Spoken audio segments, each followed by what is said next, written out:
Walt Disney World's deluxe resorts are not just bigger rooms that cost more.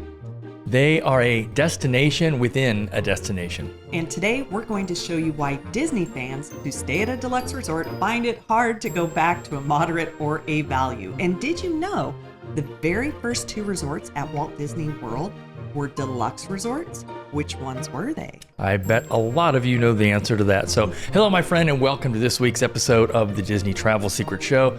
We are your travel agent, hosts, and best-selling authors, Rob and Kerri Stuart, and we are sitting right here in the CMV studio in Windermere, Florida.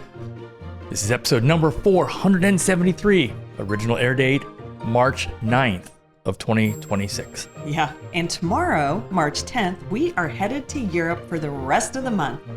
And yes, we are going to do this with carry-on only, no checked bags. What makes this trip a little more stressful by doing carry-on only is that for the first 7 to 8 days-ish, we're going to be in Amsterdam, which is very much northern Europe. And then we're going to be going to Marseille in southern France. Which means we're packing for 2 different climates, which you sometimes also have to do at Disney, like this past week. That was crazy. 2 different climates. So on the day that we're writing this, we woke up to 35 degrees here in Disney. And then later on in the day, it's going to get up to the low 70s. That is a huge swing. Well, and just a couple of days ago, it was 88 degrees. So that's a crazy 50-degree swing in just a matter of days. And if you joined us last week, you know it was all about the moderate resorts over at WDW. This week, it's all about the best of the best. And that is the deluxe resorts and villas. And yes, there is a reason that these resorts typically fill up even with their higher price point. So let's find out why. Hello, my friends. This is former Disney Imagineer Hugh Darley, and you're listening to Disney Travel Secrets with my friends Rob and Kerri Stuart. As you can imagine, I have plenty of Disney secrets myself, and I can't wait to share them with you. Let's get this show on the road. Take it away, guys.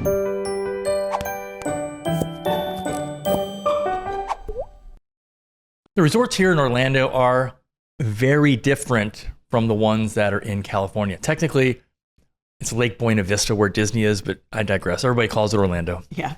So the deluxe resorts, as expected, are in the best locations on property relative to the parks.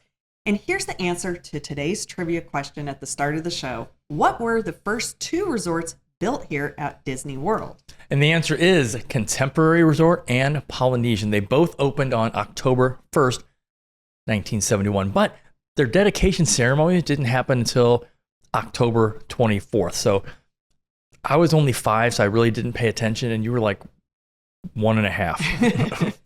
Well, and October 1st, 2009 is when we got married, which is why if we're ever in town on October 1st, we usually head over to Disney because it's not just the anniversary for the 2 resorts, it's also the anniversary for Magic Kingdom and EPCOT and for Rob and Kerri. And somewhere probably in one of our closets or drawers, we actually used to make button shirts, celebration button shirts. And we have one, it's gotten a lot of use, but it's the red anniversary button. I really wish they would have kept that one instead of the purple, what is it, Enchantment or something? Or yeah, it's Enchantment Under the Seas. No, that's Back to the Future. Never mind. No, but it absolutely makes no sense why they got rid of it, but we agree it should still be there because, you know, it's like happily ever after, or I don't know, it's very generic. I don't know why I thought Enchantment. Yeah, but anyway, if you didn't know already, we have stayed at every single Disney resort and multiple times. And we also have stayed at a number of those Good Neighbor hotels and even some of those timeshares off property. I don't think there's a Walt Disney World resort that we've only stayed at once. I don't think so. Because at one point, it just became a game, a very, very expensive game. Very expensive. From 2015 until we moved here in 2022, we were coming to Disney at least once a month, other than April, May, and June. No, we came up in May and we came up in June. So the only month that we missed in 2020 was April. I totally forgot that. We did. Oh, yeah, because Disney Springs opened. Exactly. Got it. And that's when we were living in St. Petersburg, Florida. And originally, that wasn't our goal. It wasn't our goal to come up here every single month. Again, it turned into a very expensive game. Yeah, because we weren't coming up for just one night. But The reason we did that is because we were trying to build up a following on a platform called Periscope. And if you don't remember what that was, it was basically the first live video platform. But what made it super unique is that you could geo-search where people were.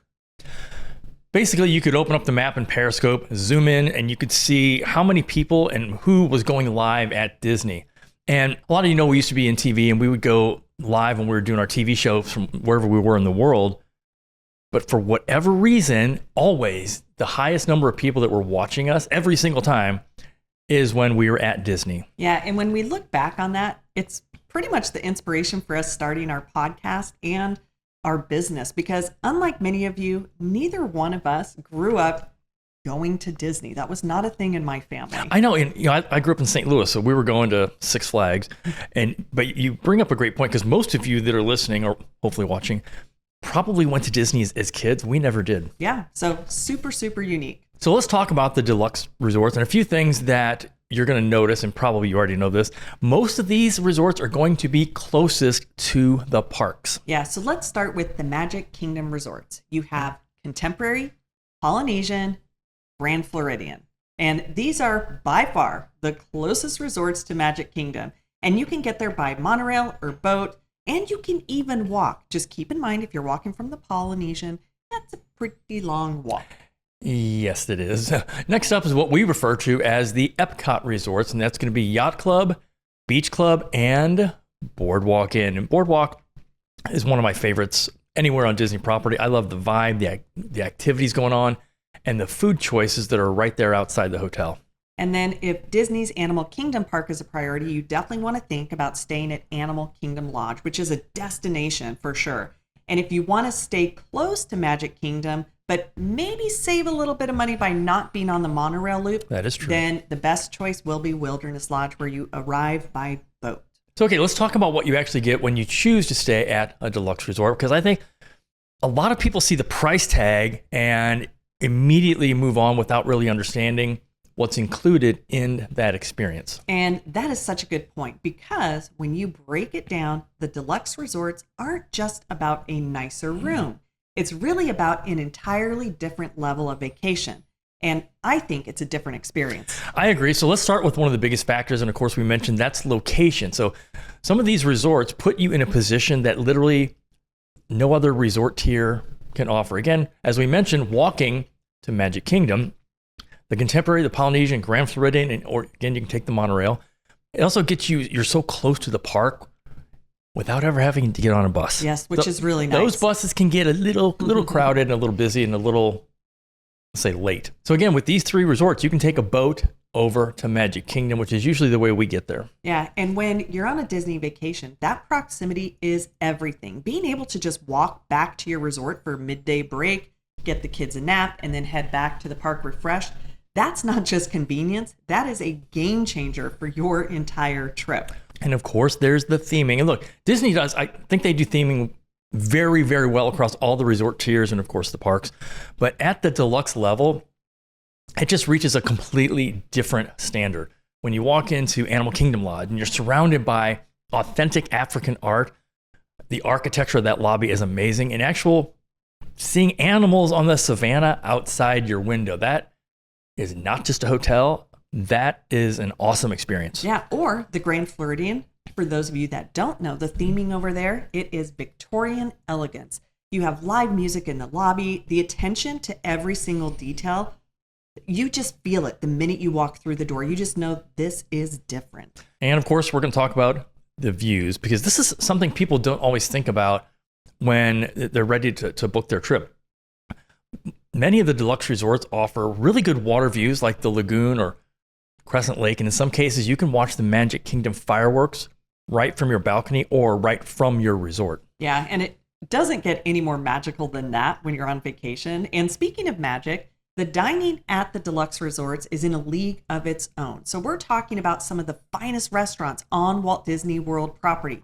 You have Victoria & Albert's, Narcoossee's, Topolino's Terrace, Citrico's, and then Jico over Animal Kingdom Lodge. I mean, these are amazing. Here's the funny part. These aren't just what you would call, and I'm not going to do air quotes, we outlawed those few. These are not what you call pretty good for a theme park restaurants.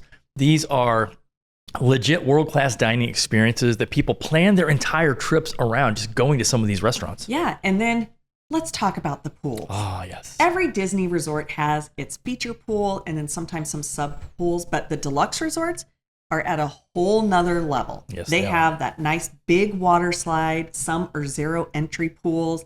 They have hot tubs and they have the dedicated children's area. Yeah. So the pool at the Polynesian, for example, or Stormalong Bay That's at the Yacht one. Beach. That's the famous one. Those are destinations in and of themselves for sure. Stormalong Bay almost deserves its own episode. Okay, not really a whole show because that would. Well, no, I mean, it really does. But then also at these resorts, there's club level, which I think is one of the most underrated offerings in all of Walt Disney World. So this is exclusive to deluxe resorts with the exception of one we talked about last week. Corona's Club. Yeah. Coronado Springs. Gran Destino Tower. So essentially, when you're club level, you have access to a private lounge where you have food and beverage offerings throughout the entire day.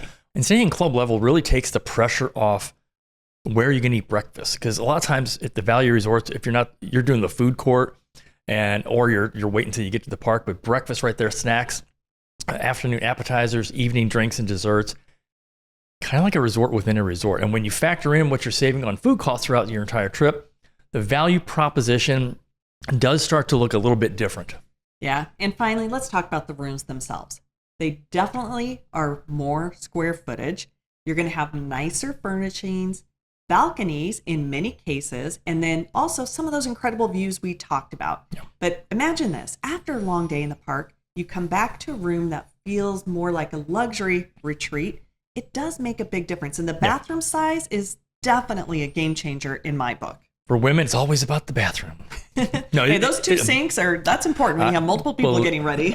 Believe me, I agree with that one. So, and when you add it all up, the location, the theming, the dining, the pools, club level, the room quality, you really start to understand why people who come there and stay deluxe once find it very hard to go back to the values and moderates. Yeah, so it's like once you go deluxe, we should make that you into go it. back. We should make that a saying.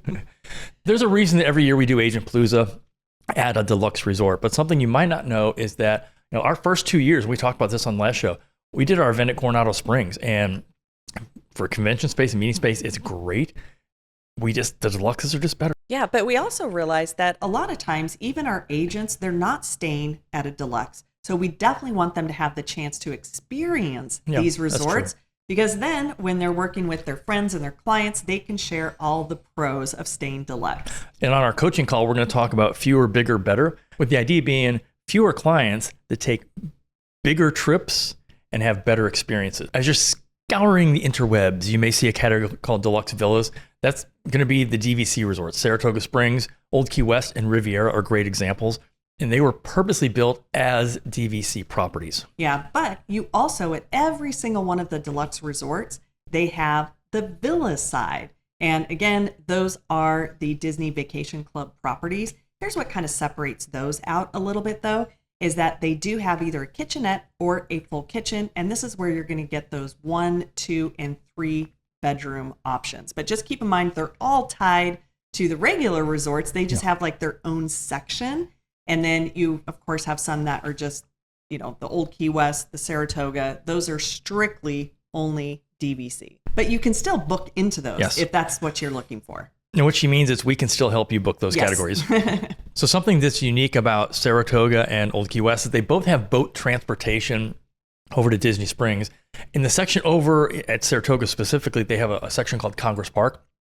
That is a very, very short walk to Disney Springs, which again, that's another big advantage of staying at Saratoga. Yeah. So when it comes to your deluxe and your deluxe villa category, you have so many options. Yeah. But if this feels like your style, but maybe you want to stretch your budget a little bit, then what you should do is try what we call a split stay. Just remember our pro tip. It's always save the best for last, which in our series of different types of categories for the resorts, we did not do, because next week we're going to be talking about where to stay off Disney property. I know. There should be some gong. We say off Disney property and there's like a gong. But when it might make sense for your family. Yeah, and then also what to expect, because the location on the map isn't going to be as close as you think. Because remember, Orlando is 30 minutes from Orlando. And then even once you're in the Disney bubble, you are still a little ways to get to the parks and the parking and all that rigmarole. Also, keep in mind, Disney's 42 square miles. Just going from one end of Disney to the other can take a while.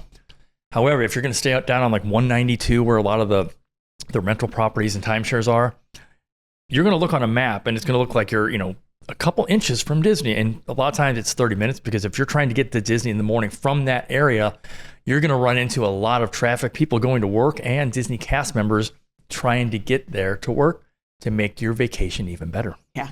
So is a deluxe for you? Have you tried a deluxe? Are you afraid to try a deluxe? Here's another little pro tip. Don't be afraid.